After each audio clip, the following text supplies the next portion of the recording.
Hello guys, welcome back to my YouTube channel Enable Website Design. In this video we are going to discuss how you can create X account and share a post on your X account. So first of all let me go here and type x.com. So now here you can see I have created account now. So now I need to select a username and after that click on next button. Then you can allow notifications, also you can do skip. Then you can select the category. For example, let me select this one, technology, then click on next button. So now you can follow some accounts, then click on next button.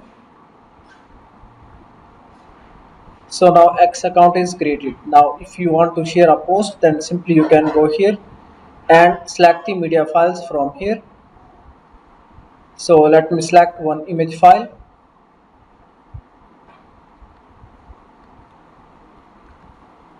Let me go in folder and select the this one. After that click on post button.